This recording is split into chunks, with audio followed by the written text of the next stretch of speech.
The State of the Union is typically a rose-colored glasses affair, but for a president who's lied now almost 8,500 times during his tenure in office, we better brace ourselves for tonight. The fact-checkers are going to be working overtime. Our next guest is one of the best, and he says he'll be watching for whether or not Trump follows through with his unity message and for how easily the media falls for the nice guy routine. Joining us now, one of our favorite guests, Toronto Star Washington Bureau Chief Daniel Dale. Daniel Dale, I want you to start with your thoughts about what we in the media, and you and I have entered the tough love part of our relationship now, what we get wrong when we fall for the pre-spin Trump.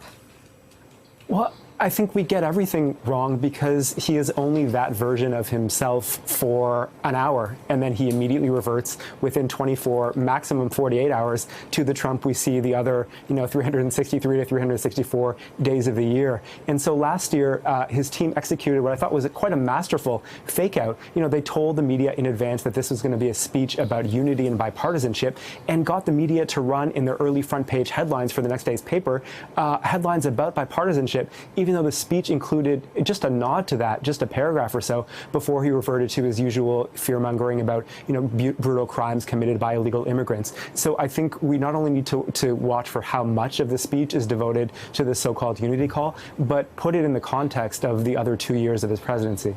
He's also already lied about bipartisanship. He said that the speech and his staff said it would be about bipartisanship, and then he started the day by attacking Chuck Schumer. So even the nice paragraph you talk about so far, even that doesn't ring true, does it? I don't think so. I mean, this is a nice pre-speech sales pitch, and it has the effect of getting them advance headlines about their desire for unity and bipartisanship. So it's a no-lose situation.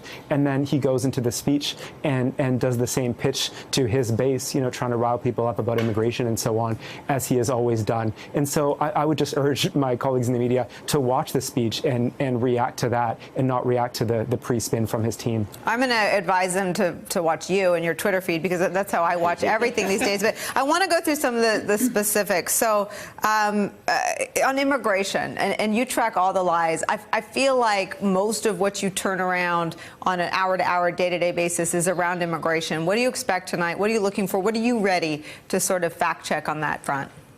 So immigration was his #1 subject of dishonesty in his second year in office, with 584 false claims. That was up from 88 in his first year in office. So wow. It's the focus of his dishonesty. So I'll be looking for whether he does the usual false fear-mongering, sort of the scary rhetoric that he has done recently. And I'll also be looking for how he describes some of the problems he is alleging a wall would solve. In the last week, he's been repeatedly misdescribing the problem of human trafficking, saying, for example, that some people say almost all of it comes across the southern border. Experts do not say that. Saying that almost none of it comes by airplane, and it's almost impossible to traffic by airplane. That's false, too. Saying that human trafficking cannot come through legal ports of entry. Experts tell me overwhelmingly that a significant number of human trafficking victims come over on legal visas fraudulently obtained by their traffickers. So this issue of human trafficking in particular is one that he has been wrong about repeatedly over the last few weeks.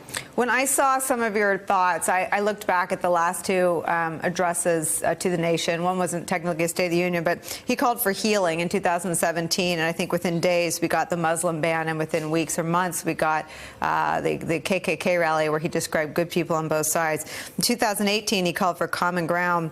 We got child separations, babies in cages, bleep hole countries, and nonstop border hate at a moment where border crossings are at a 40-year low. Also on the national security side, we just had it up. He talks about defeating ISIS. His intelligence chiefs testified last week that that's not the case.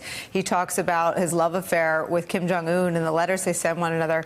Our intelligence agencies view them as an ongoing existential threat to the security of the region and us here at home. He talks about leaving troops in Iraq to spy on Iran. Our intel chiefs have testified that Iran is actually in compliance with the nuclear agreement. What do we do with all of this? I guess we say it's a lie before, we listen to the lie, and then we say it's a lie after?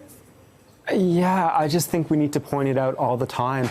And I think that has to go beyond the State of the Union. This is the one night a year that many media outlets throw resources, people at the task of fact-checking, when in fact this is one of the speeches in which I think he'll lie the least, because it's one of the ones where he's the most on script. It's when he's just talking, being Donald Trump, that he's lying all the time. And so my plea is let's keep doing this. Let's keep calling out the lies, keep providing people important, contextual, and accurate information, and not just, resign ourselves to doing that for 1 hour each year.